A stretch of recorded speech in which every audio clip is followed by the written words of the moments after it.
Hello and welcome to SPMIS Academy. Today we will analyze important newspaper articles of 11th September 2023.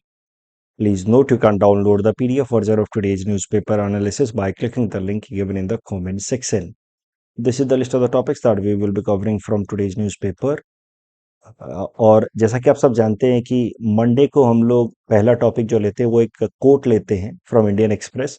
इस बार भी एक अच्छा coat आया है फ्रॉम प्लेटो, बट वो कोट हम लोग कल कवर करेंगे क्योंकि आज उससे भी ज़्यादा एक इम्पॉर्टेंट टॉपिक है और वो है new Delhi leaders declaration from G20। तो ये मुझे लगता है सबसे इम्पोर्टेंट टॉपिक होने वाला इस साल का, इसलिए आज मैंने सोचा कि इसको अच्छे से कवर कर लेते हैं। G20 में जो जो इम्पोर्टेंट अनाउंसमेंट्स हुए हैं उनको एक बार देख लेते हैं, then the quote we might cover tomorrow, तो उसको कल या परसों देख लेंगे। ठीक है, तो आपको जैसा कि पता है सैटरडे की न्यूज़पेपर एनालिसिस में मैंने आपको बताया था कि G20 की जो लीडर्स समिट है, यानी कि जो सबसे इम्पोर्टेंट समिट है G20 की, वो होने वाली थी दिल्ली में 9th और 10th सितंबर को। वो अब कंक्लूड हो गई है और इसके जो इम्पोर्टेंट डिसीजंस थे वो अब आ गए हैं। तो उसी को नाम दिया गया है G20 New Delhi leaders declaration. तो इसको हम लोग देखने जा रहे हैं कि इसमें क्या क्या इंपॉर्टेंट अनाउंसमेंट्स हुए हैं। Of course this topic is important from our syllabus GS paper 2 international relations point of view. So ये मैं ऑलरेडी आपको बता चुका हूँ, the G20 leaders summit held in New Delhi on 9th and 10th September and then important announcements were made under the name G20 New Delhi leaders declaration. और इस बार की खासियत ये है, इस बार के G20 लीडर्स डिक्लेरेशन की खासियत ये है कि proper preamble with 10 chapters and conclusion के साथ इसको पब्लिश किया गया है। नॉर्मली ऐसा होता नहीं है और बस एक प्लेन डॉक्यूमेंट होता है G20 लीडर्स डिक्लेरेशन में, बट दिस टाइम इंडिया ने इसको प्रिपेयर किया है with a proper preamble 10 chapters and conclusion. तो 10 चैप्टर्स भी क्या पता प्रीलिम्स के वक्त पूछ ले कि इस बार का जो G20 का लीडर्स डिक्लेरेशन था उसमें कितने चैप्टर्स थे। इसकी पूरी समरी यहाँ दी गई है कि the new Delhi declaration leader summit G20, उनको एक एक करके जरा देखेंगे। तो सबसे पहले हम लोग बात करते हैं यूक्रेन वॉर के ऊपर। इस G20 लीडर समिट में क्या डिक्लेरेशन किया गया है, ये डॉक्यूमेंट इंडिया ने प्रिपेयर किया था। तो इसमें कहीं भी सीधा सीधा रसिया को कंडेम नहीं किया गया है for Russia Ukraine war. Russia Ukraine वाला पूरा पूरा पैराग्राफ में India has refrained away from condemning Russia, Russia को हमने क्रिटिसाइज नहीं किया है। रिजोल्यूशन में कुछ ऐसी बातें लिखी गई हैं कि there should be peaceful resolution to the crisis through dialogue and diplomacy. तो बातचीत से इस प्रॉब्लम को रिजॉल्व किया जाए। Today's era must not be of war, indirectly कुछ हमने बोला है बट रसिया को सीधा सीधा क्रिटिसाइज नहीं किया है। अब इसको अगर हम कंपेयर करें G20 के इस डिक्लेरेशन को ऑन यूक्रेन को, अगर हम कंपेयर करें लास्ट ईयर के डिक्लेरेशन से विच वॉज बाली डिक्लेरेशन, तो उसमें काफी ज्यादा स्टार्क डिफरेंस है। बाली डिक्लेरेशन में रसिया को क्रिटिसाइज किया गया था, डिप्लोर या कंडेम किया गया था इन स्ट्रॉन्गेस्ट टर्म। तो इस बार इंडिया ने काफी, आप समझिए, मॉडरेट तरीके से इस पूरे इशू को हैंडल किया है। इसको लेकर के क्वेश्चंस तो उठने ही थे। तो हमारे एक्सटर्नल अफेयर्स मिनिस्टर है जयशंकर साहब से पूछा गया कि why India has refrained away from making any strong statements on Russia. उस पे उन्होंने कुछ ऐसा कहा, Bali was Bali, New Delhi is New Delhi. मतलब इनडायरेक्टली ही gave an idea कि look, we have our own national compulsions, national interest, and we will take care of that as well whenever we are making any statement on international developments. तो ये होता है, देख, foreign services में जो लोग होते हैं डिप्लोमेट्स, उनका काम। आप सब अगर तैयारी कर रहे हैं तो आप सबके मन में एक होप तो होगा कि कभी आप भी आईएएस आईएफएस बने। You have to understand कि if you are getting into foreign services, what kind of role you are expected to play. You have to frame documents. ये जो डॉक्यूमेंट बनाया गया है न्यू दिल्ली लीडर्स डिक्लेरेशन, इसको भी 4 foreign services के लोगों ने मिल करके, डिप्लोमेट्स ने मिल करके ही बनाया है। So you have to frame documents where you have to refrain away from making any such statements which could hamper your own nation's interest. और कितने भी डिफिकल्ट क्वेश्चंस आपसे पूछे जाएं, आपको इस तरीके से जवाब देना है कि कहीं पे भी आपके कंट्री का क्रिटिसिज्म भी ना हो और उसका नेशनल इंटरेस्ट भी हमारे देश का बना रहे। Now let us see other announcements. There have been announcement on fugitive economic offenders. जिस तरीके के मतलब इकोनॉमिक ऑफेंसेस करके लोग जो देश छोड़ करके भाग जाते हैं, विजय माल्या, नीरव मोदी, मेहुल चौकसी टाइप लोग, इनके लिए एक स्ट्रॉन्ग इंफ्रास्ट्रक्चर या इंफॉर्मेशन शेयरिंग सिस्टम डेवलप किया जाए amongst G20 countries. That announcement has been made. तो a platform for international cooperation and information sharing with respect to fugitive economic offenders. उसके अलावा पहली बार इंपॉर्टेंट है ये कि पहली बार यूनाइटेड नेशंस सिक्योरिटी काउंसिल में रिफॉर्म लाने की बात हुई है on G20 platform. Of course India was having chairmanship of G20, तो इस पे तो बात होनी ही थी. इंपॉर्टेंट ये है कि बाकी कंट्रीज ने भी इस रेजोल्यूशन को सपोर्ट किया कि okay fine, United Nation Security Council में डेमोक्रेटिक रिफॉर्म्स होने चाहिए. There has been announcement regarding technical transformation and digital public infrastructure. तो इस तरीके का एक strong digital global public infrastructure create किया जाए जिससे digital information easily cross border share हो सके. डिजिटल इंफॉर्मेशन या data cross border safe, secure, encrypted तरीके से शेयर हो सके. That announcement has been made. तो उसको नाम दिया गया डिजिटल पब्लिक इंफ्रास्ट्रक्चर. उसके अलावा there should be a digital global digital public infrastructure repository. मतलब कुछ इंपॉर्टेंट डेटा इंफॉर्मेशन को ग्लोबल लेवल पे स्टोर करके रखने के लिए भी इंफ्रास्ट्रक्चर क्रिएट करने की बात की गई है on this G20 platform. Gender equality को लेकर के एक इंपॉर्टेंट अनाउंसमेंट है. तो कभी आप विमेन एम्पावरमेंट पे आंसर लिख रहे हैं तो आप लिख सकते हैं कि इंडिया ने अपनी G20 के मेंबरशिप में एक स्पेशल प्रोविजन ऐड कराया है that from now on their will be a full fledged working group on women's empowerment on G20. Terrorism को काउंटर करने के लिए, मनी लॉन्ड्रिंग को काउंटर करने के लिए there have been strong commitment amongst the world countries. ये तो काफी कॉमन सी ऑब्वियस सी बात है, ये तो होगा ही. अगेन एक इंपॉर्टेंट बात ये है कि from now on G20 might be known as G21 because India के रिकमेंडेशन पे now African Union also has become a permanent member of G20. और ये प्रपोजल इंडिया ने 3-4 महीने पहले ही दे दिया था कि African Union which is a group of 55 African countries, इसको भी G20 का हिस्सा बनाया जाए in line with India's commitment of सबका साथ सबका विकास. तो अब अफ्रीकन यूनियन को भी इंक्लूड कर लिया गया है. Over a period of time African union will be formally part of G20. तो अफ्रीकन यूनियन के बारे में जैसा कि मैंने आपको बताया, it is a group of 55 countries. African union में इंडिया और चाइना के बीच में आप मान सकते हैं कि एक तरह की राइवलरी चल रही है कि किसका उस रीजन में इन्फ्लुएंस ज़्यादा होगा, इकोनॉमिक और स्ट्रैटेजिक इन्फ्लुएंस ज़्यादा होगा.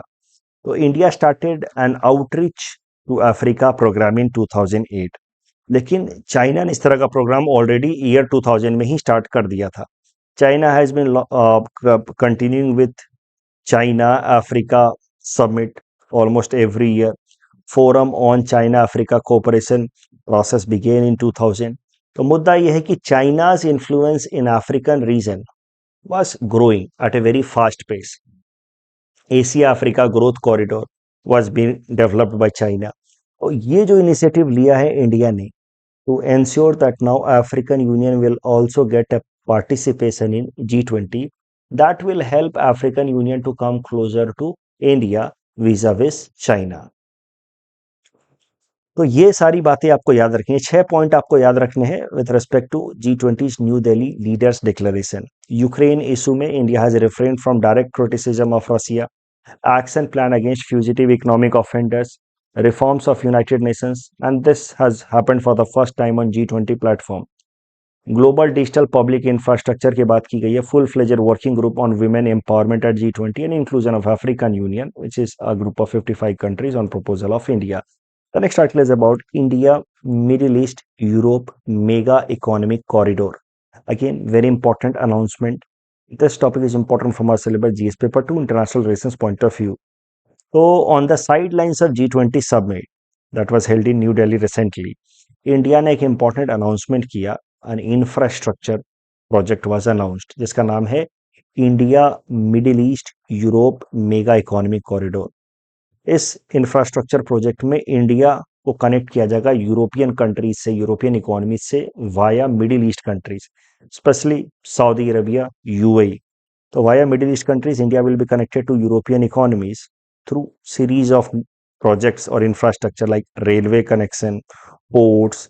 उसके अलावा there will be hydrogen pipeline, electricity cable, high speed data cable between these countries.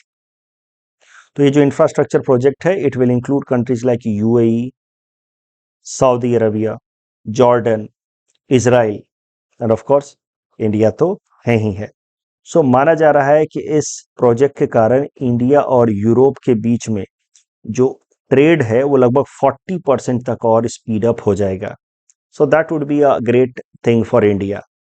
और इस प्रोजेक्ट को दूसरा नाम भी दिया जा रहा है green and digital bridge across the continents and civilisation.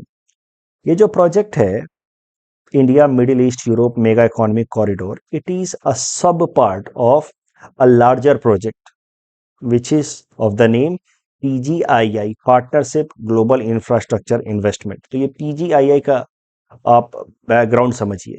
PGII has been announced by G7 countries और PGII का मेन इंटेंशन ही था to counter China's belt and Road initiative. It is led by the US group, US block, US ने initiate कराया है. US led initiative है PGII, Partnership for Global Infrastructure Investment, which is outcome of collaborative effort of G7 countries. तो उसका main goal था China के belt and Road initiative को counter करना. एंड नाउ पीजीआईआई का एक सब कंपोनेंट ये प्रोजेक्ट स्टार्ट किया गया है which is India Middle East Europe mega economic corridor. तो इस प्रोजेक्ट का सबसे बड़ा एडवांटेज ये होगा कि चाइना जो मैसिव इंफ्रास्ट्रक्चर प्रोजेक्ट चला रहा है लगभग 10 सालों से, बेल्ट एंड रोड इनिशिएटिव, उसको काउंटर किया जा सकेगा. Otherwise, China had developed a kind of hegemonic situation or condition as far as infrastructural development worldwide, especially connecting Asia with Europe was concerned. और बहुत सारे छोटे छोटे देश were joining the bandwagon और jumping to the bandwagon, China के इस project को ज्वाइन कर रहे थे जो इंडिया के लिए अलग अलग तरीके से खतरे का कारण था. मैंने बेल्ट एंड रोड इनिशिएटिव कई दफा पहले भी कराया है. आई जस्ट होप कि आपको याद आ रहा होगा कि one part of the Belt and Road Initiative is China Pakistan economic corridor that moves across Pakistan occupied Kashmir region, तो which challenges India's sovereignty in the POK region. Apart from that, many of the countries that are in Indian Ocean surrounding India have joined Belt and Road Initiative, and they have allowed China to develop port infrastructure in the vicinity of Indian coast. इस कारण से it is sometimes considered by security experts across the world that China is trying to encircle India, जिसको नाम दिया गया string of pearls.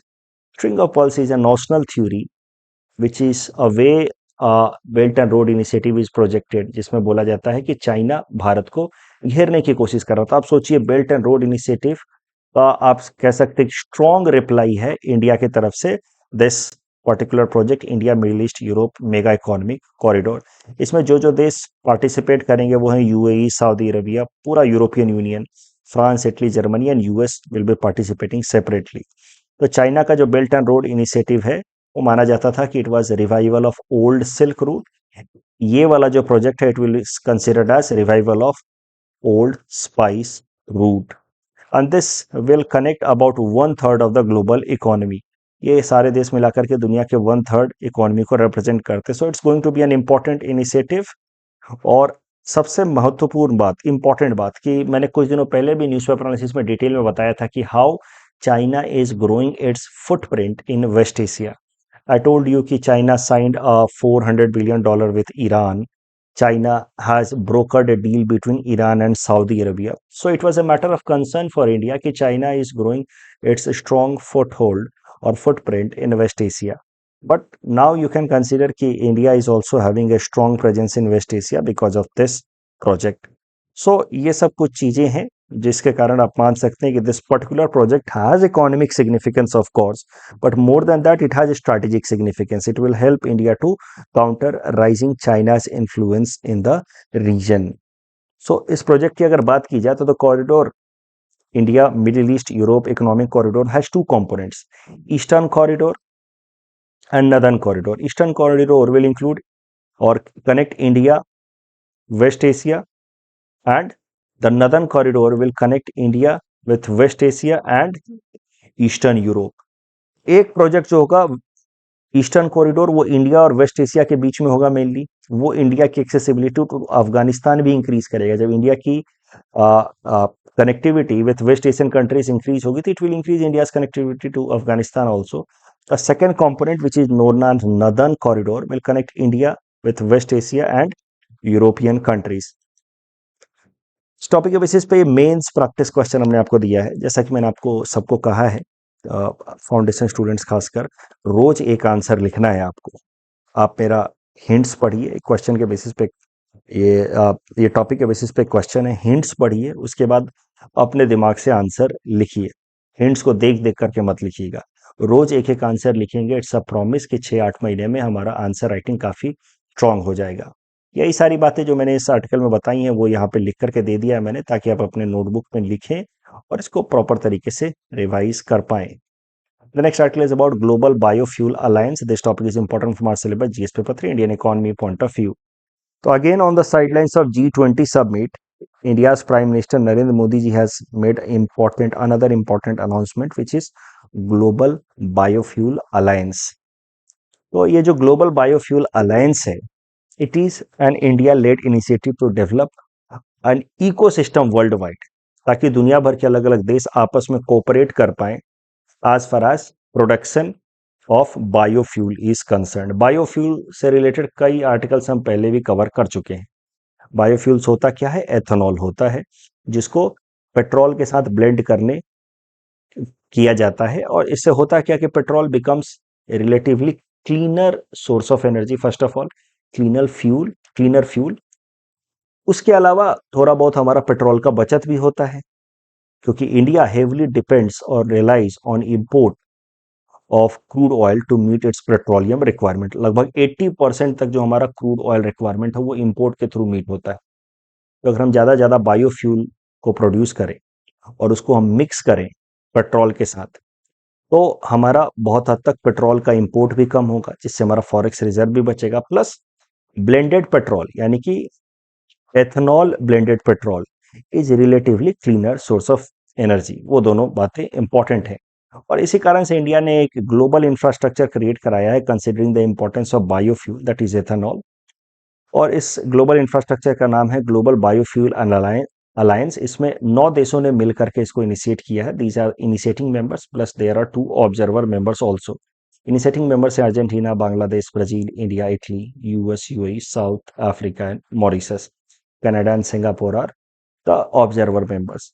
तो इन 9 देशों के अलावा there are 12 other organisations also, जैसे कि World Bank, Asian Development Bank, International Energy Agency. इस तरह के अलग अलग इंटरनेशनल ऑर्गेनाइजेशंस हैं 12 जिन्होंने इस ग्लोबल फ्यूल अलायंस में पार्टिसिपेशन किया है। बात की जाए इंडिया की पॉलिसी की विथ रिस्पेक्ट टू बायोफ्यूल, जिसको नाम दिया गया है नेशनल बायोफ्यूल पॉलिसी। तो भारत का टारगेट है कि 2025 तक जो भी पेट्रोल हमारे देश में बेचा जाएगा वो 20% तक उसमें एथेनॉल ब्लेंडेड रहेगा। सो उसको नाम दिया जाएगा E20 petrol. E20 petrol are those petrol in which 20% of it is ethanol, 80% of it is petrol.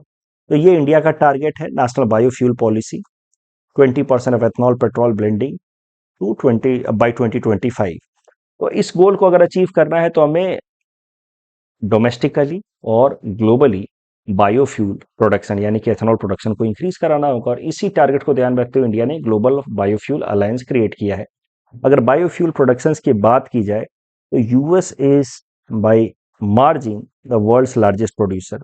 52% of biofuel is produced by US, followed by Brazil and then India, which India तीसरे नंबर पे है but बहुत कम production करता है as compare to US and Brazil. So these 3 countries are largest producer as well as largest consumers of biofuel और ethanol. ये बातें यहाँ लिखी हैं। Global biofuel alliance announced by PM Modi on sidelines of G20 summit aims to facilitate cooperation in production of biofuel. Biofuels are basically ethanols that are used for blending with petrol.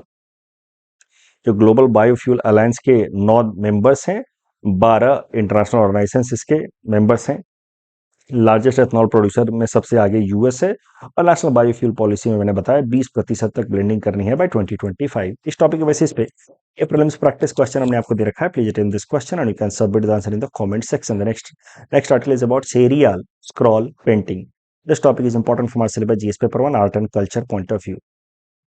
Serial scroll painting कुछ इस तरीके का दिखता है। क्यों news में आया है पहले वो समझते हैं। तो हमारे यहाँ जो G20 समिट हुई है, इसमें जो हेड ऑफ द स्टेट्स आए थे, डिग्नेटरीज आए थे, उनके स्पाउसेस को हमारे देश की तरफ से चेरियल स्क्रॉल पेंटिंग गिफ्ट के तौर पे दिया गया है। So that makes Cheriyal scroll painting important for this year. Cheriyal scroll painting की बात की जाए तो it is related to Telangana state. It mainly is practised by artists from Hyderabad. तो तेलंगाना के हैदराबाद रीजन से इसका रिलेशन है। इनफैक्ट इसको इस रीजन के लिए जीआई टैग भी मिला हुआ है सिंस 2007। ज्योग्राफिकल इंडिकेटर टैग भी मिला है सिंस 2007। ये जो चेरियल स्क्रॉल पेंटिंग है, इसमें बहुत सारे मोटिव्स यानी कि मोतियों का इस्तेमाल किया जाता है, और इसके अलावा काफ़ी कलरफुल पेंटिंग भी होती है। इसीलिए चूंकि बहुत सारे मोतियों का इस्तेमाल किया जाता है, it is also known as modified version of naqqashi art is highly rich in local motif. ये जो पेंटिंग आप देख रहे हैं चेरियल स्क्रॉल पेंटिंग, इसका मेन इस्तेमाल होता है स्टोरी टेलिंग के लिए, महाभारत रामायण से रिलेटेड स्टोरी टेलिंग के लिए। उसमें भी होता क्या है कि शैडो पपेट्री चल रही होती है। तो शैडो पपेट्री में भी तो स्टोरी टेलिंग होती है। कई सारे जगहों पे जब शैडो पपेट्री जो है वो पूरी तरह से ठीक तरीके से स्टोरी नहीं बता पाती है, तो उस केस में थोड़ा बहुत चेरियल स्क्रॉल पेंटिंग का भी इस्तेमाल किया जाता है। सो यू में से कि शैडो पपेट्री थिएटर को सपोर्ट करने के लिए चेरियल स्क्रॉल पेंटिंग का इस्तेमाल किया जाता रहा है। इसको पेंट करने वाले जो स्पेशल तरीके के जो आर्टिस्ट्स हैं, they belong to a particular community which is known by the name Kaki Padagalu, यानी कि storytelling community in the local language. क्योंकि ये जो चेरियल पेंटिंग है, it is basically used for storytelling. यही सारी बातें यहाँ लिखी हैं। Cheriyal scroll painting presented to the spouses of the head of the states attending G20 summit, GI tag from Hyderabad, Telangana, modified version of Nakasi art used for storytelling, especially Ramayana and Mahabharat, in support of Sado puppetry theatre. Taki Podagul community is associated with it. This topic is this practice question has been given from this particular topic. Please attend this question. You can submit the answer in the comment section. देखिए, ये एक page मैंने बस आज के Assam Tribune से निकाल करके दे दिया है। Not important from exam point of view. World suicide prevention day. तो कभी कभार स्टूडेंट्स के अंदर भी ये सुसाइडल टेंडेंसी देखने को मिलती है, क्योंकि suicidal tendencies is mainly because of depression, और पढ़ाई लिखाई का दबाव आजकल इतना ज़्यादा है, स्टूडेंट्स के बीच में भी देखने को मिलता है। But it's a humble request from my side to you all, don't take these things so seriously. ठीक है, इंपॉर्टेंट है पढ़ना लिखना, पास होना, अच्छी नौकरी पाना, लेकिन इस चक्कर में इतना भी परेशान मत हो जाइए कि बिल्कुल फ्रस्ट्रेट हो गए, डिप्रेशन में चले गए। So remember few things.